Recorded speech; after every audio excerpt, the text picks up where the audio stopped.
Students, welcome to the online classes once more. Do you remember where we stopped last time? Yes, we got to know that the swallow was told by the happy prince to pluck out the eyeballs from his eyes, which were made of sapphires. But the swallow refused to do so. He could not do it because it would be very cruel on the part of the swallow to pluck the eyeballs. But the happy prince told that it was his order or command, and the swallow must do it. So let's move to the next paragraph. I will read out the paragraph followed by explanation. So the swallow plucked out the prince's eyes and flew away to the young man's garret. It was easy enough to get in, as there was a hole in the roof. Through this he darted and came into the room. The young man had his head buried in his hands, so he did not hear the flutter of the bird's wings. And when he looked up, he found a beautiful sapphire lying on the withered violets. I am becoming to be appreciated, he cried. This is from some great admirer. Now I can finish my play. He looked quite happy. The next day the swallow flew down to the harbor. He sat on the mast of a large vessel and watched the sailors working. I'm going to Egypt, cried the swallow, but nobody minded, and when the moon rose, he flew back to the happy prince. I have come to bid you goodbye, he cried. Swallow, swallow, little swallow, said the prince, will you not stay with me one night longer? It's winter, said the swallow, and the snow will soon be here. In Egypt, the sun is warm on the green palm trees, and the crocodiles lie in the mud and look lazily about. Damn. In the square below, said the happy prince, there stands a little match girl. She has let her matches fall into the gutter, and they are all spoiled. Her father will beat her if she does not bring home some money. And she is crying. She has no shoes or stockings, and her little head is bare. Pluck out my other eye and give it to her, and her father will not beat her. I will stay with you one night longer, said the swallow, but I cannot pluck out your eye. You would be quite blind then. Swallow, swallow, little swallow, said the prince. Do as I command you. So he plucked out the prince's other eye and darted down with it. He swooped past the match girl and slipped the jewel into the palm of her hand. What a lovely bit of glass, cried the little girl, and she ran home laughing. Then the swallow came back to the prince. You are blind now, he said, so I will stay with you always. Explanation. Students, these are very interesting paragraphs, and we will see a lot of changes in these paragraphs. The swallow plucked out one of the eyes of the prince, that is, one of the eyeballs made of sapphire, and flew off towards the garret of the young man. It was easy for the swallow to get into the room because there was a hole in the roof, and the young man could not hear the fluttering sound of the wings of the swallow because he was putting his hand over his head, blocking any sound. And when he woke up, that means removed his hands and saw the sapphires on his table, he was very happy, and he started thinking that his admirers were increasing. In other words, it must be someone who admired him very much that put the sapphire on the table. And he was very happy and said that he could complete his or finish his play very soon. The next day, the swallow was very happy because it thought that it would go to Egypt to join its friends. And so it went to the harbor, flew over there. It watched the sailors busy in their work in the large vessels. Here, vessels means large boats. It's not altogether ship, but big boats. And said to itself that it was also very happy because it would also go or fly over to Egypt to meet its friends. Then the swallow flew to the happy prince and bid goodbye. But there was a twist here. The happy prince requested once more to stay a night with him.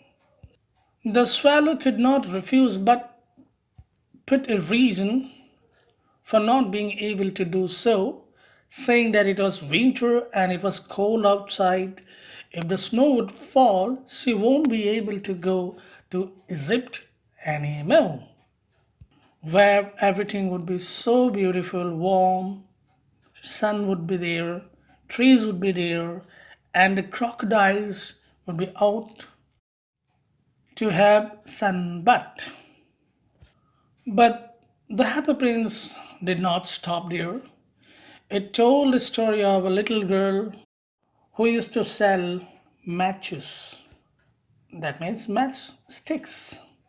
But now the little girl was frightened and very sad because she had not been able to save the matchsticks from falling into a gutter. All her matchsticks were lost. And when she would be back home, her father would beat her. So she was frightened enough. So the happy prince said that it was time to help her and told the swallow to pluck out the other eyeball and give it to the match girl. But the swallow straightforwardly said that it would not do that. Even if it had to stay for the night, she would do, but not pluck out the eyeball. Because she said that then the happy prince would be completely blind. But it was the order of the happy prince. So it had to pluck out, and it did. Students here soaped past SW double OPD soaped PAST past means moved fast leaving behind. So the swallow left behind the girl and released the sapphire into her hands. Thinking it a bit of glass, she was very happy to have it and went home laughing. But when the swallow came back to the prince, it was very sad to find that the prince was without eyes now. That means he was blind completely. The swallow, on its own, told the happy prince that from then onwards it would remain with it and would not go to Egypt anymore. The next paragraph. All the next day he sat on the prince's shoulder and told him stories of what he had seen in the strange lands. Dear little swallow, said the prince, you tell me of marvelous things, but more marvelous than anything is the suffering of man and woman. There is no mystery so great as misery. Fly over my city, little swallow, and tell me what you see there. So the swallow flew over the great city and saw the rich making merry in their beautiful houses, while the beggars were sitting at the gates. He flew into the dark lanes and saw white faces of starving children looking out listlessly at the black streets. Under the archway of a bridge, two little boys were lying in each other's arms to try and keep themselves warm. How hungry we are, they said. You must not lie here, shouted the watchman, and they wandered out into the rain. Then he flew back and told the prince what he had seen. I am covered with fine gold, said the prince. You must take it off, leaf by leaf, and give it to the poor. The living always think that gold can make them happy. Leaf after leaf of the fine gold the swallow picked off, till the happy prince looked quite dull and grey. Leaf after leaf of the fine gold he brought to the poor, and the children's faces grew rosier, and they laughed and played in the street. We have bread now, they cried. Explanation. Students, it is a different part altogether for the readers. Now we got to know that after the swallow took out the only left eyeball from the prince's eyes, it flew swiftly, fast, and put it in the hands of the girl. Match girl was very surprised and happy to see the ball of sapphire, but it did not mean much for her, but a source of happiness only. And she went back home with the sapphire to hand it over to her family. After that, the swallow came back to the prince. Now the swallow was very reasoning. That means it could think and decide. It decided to stay with the happy prince because it thought that now the happy prince was completely blind. What it did was that it flew over the city and used to tell what it saw around him. But the happy prince was not quite happy to hear the marvelous stories of the swallow. So the happy prince told the swallow to only tell about the sufferings of people that it would see around it. Because the happy prince considered the sufferings of human beings as not less marvelous than any other beautiful stories of the city. So the swallow started flying over the city and observing everything to tell the happy prince. The swallow used to tell about the rich people enjoying and making merriments and the poor people suffering a lot. It told about white faces of children without food in the dark lanes of the city. It told about two children who were sitting embracing together to keep themselves warm, and how the watchman told him to leave the place as soon as possible and made them stay in the rain. The happy prince was touched by the suffering of these two children. He told the swallow to remove the golden layer over his body leaf by leaf and distribute them amongst the poor children or poor people. So did the happy prince, and now those people were very happy because at least they could have food to eat. Next paragraph. Then the snow came, and after the snow came the frost. The streets looked as if they were made of silver. Everybody went about in furs, and little boys wore scarlet caps, and skated on the ice. The poor little swallow grew colder and colder, but he would not leave the prince. He loved him too well. He picked up crumbs outside the baker's door when the baker was not looking and tried to keep himself warm by flapping his wings. But at last he knew that he was going to die. He had just enough strength to fly up to the prince's shoulder once more. Goodbye, dear prince, he murmured. Will you let me kiss your hands? I'm glad that you are going to Egypt at last, little swallow, said the prince. You have stayed too long here, but you must kiss me on the lips, for I love you. It's not to Egypt that I am going, said the swallow. I am going to the house of death. That is the border of sleep, is it not? And he kissed the happy prince on the lips and fell down dead at his feet. At that moment, a curious crack sounded inside the statue, as if something had broken. The fact is that the leaden heart had snapped right into two. It certainly was a dreadfully hard frost. Explanation. Students, we find here the entry of the writer.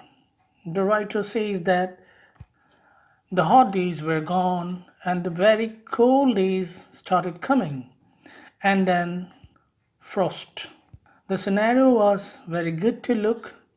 Little children wore warm clothes, scarlet caps, and skated on the ice.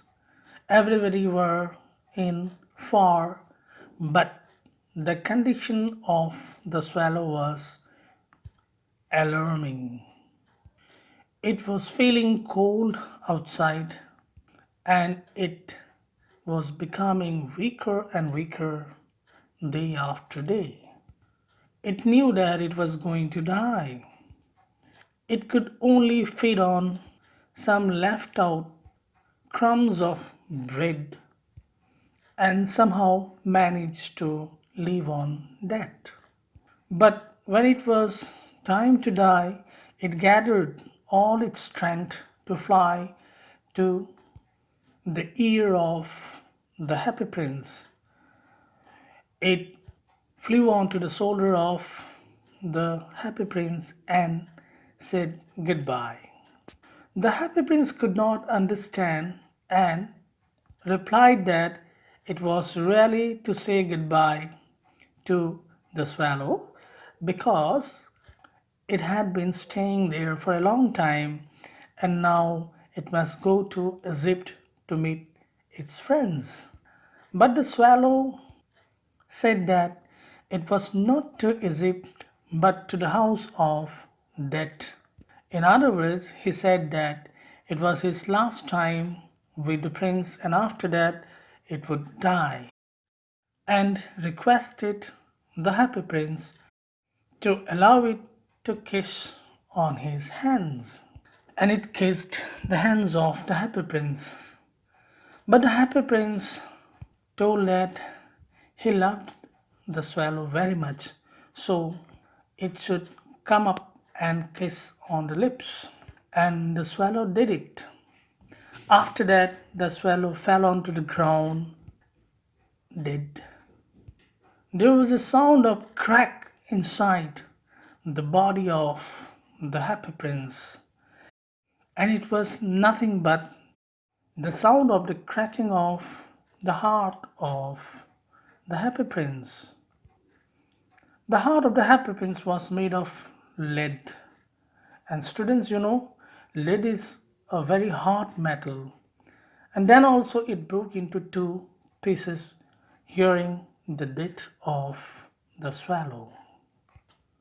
Next paragraph. Early the morning, the mayor was walking in the square below in company with the two councillors. As they passed the column, he looked up at the statue. Dear me, how shabby the happy prince looks, he said. How shabby indeed, cried the two councillors, who always agreed with the mayor, and he went up to look at it. The ruby has fallen out of his sword, his eyes are gone, and he is golden no longer, said the mayor. In fact, he is little better than a beggar. Little better than a beggar, said the two councillors. And here is actually a dead bird at his feet, continued the mayor. We must really issue a proclamation that birds are not allowed to die here. And the town clerk made a note of the suggestion. So they pulled down the statue of Happy Prince. As he is no longer beautiful, he is no longer useful, said the art professor at the university. Then they melted the statue in a furnace. What a strange thing, said the overseer or the workman at the foundry. This broken lead heart will not melt in the furnace. We must throw it away. So they threw it on a dust heap where the dead swallow was also lying. Bring me the two most precious things in the city, said God to one of his angels. And the angel brought him the leaden heart and the dead bird. You have rightly chosen, said God, for in my garden of paradise this little bird shall sing for evermore, and in my city of gold the happy prince shall praise me. Explanation. So, students, we have got to know that the bird, that is the swallow, died, and the leaden heart of the happy prince also broke into two pieces as soon as the bird fell dead on the ground. The next day, when the mayor of the city with his two councillors were walking in the square, they happened to see the statue of the happy prince, but in a very different appearance. The mayor told that the statue of the happy prince was looking very shabby.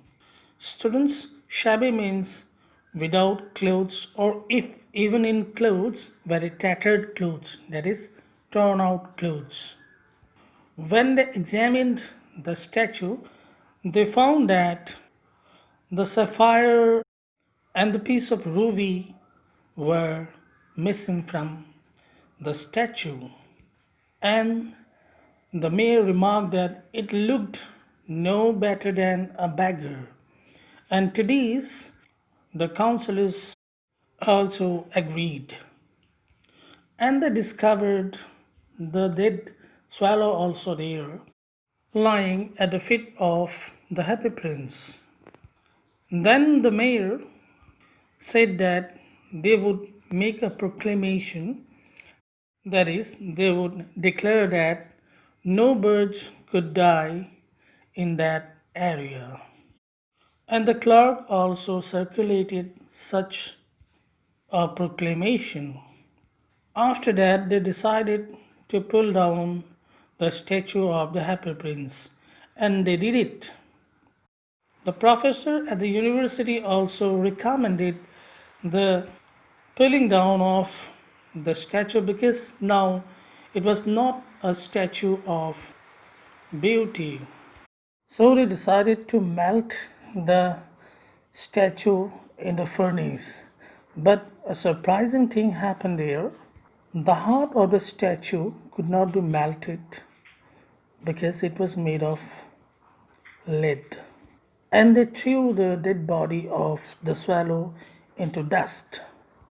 After a long time, when God asked one of his angels to bring two precious things from the earth, he took the leaden heart of the prince and the dead body of the bird. That means the swallow. And God was happy and said that the angel had brought precisely the correct two precious things. And from then onwards, God said that the bird would sing in God's garden of paradise, and the happy prince would always praise God and his kingdom. So, students, we have come to the end of this beautiful story, The Happy Prince by Oscar Wilde. In our next class, we will be discussing the questions and answers, and then we will start a new chapter. Thank you, students, for being with me in this class. Meet you next time. Thank you so much.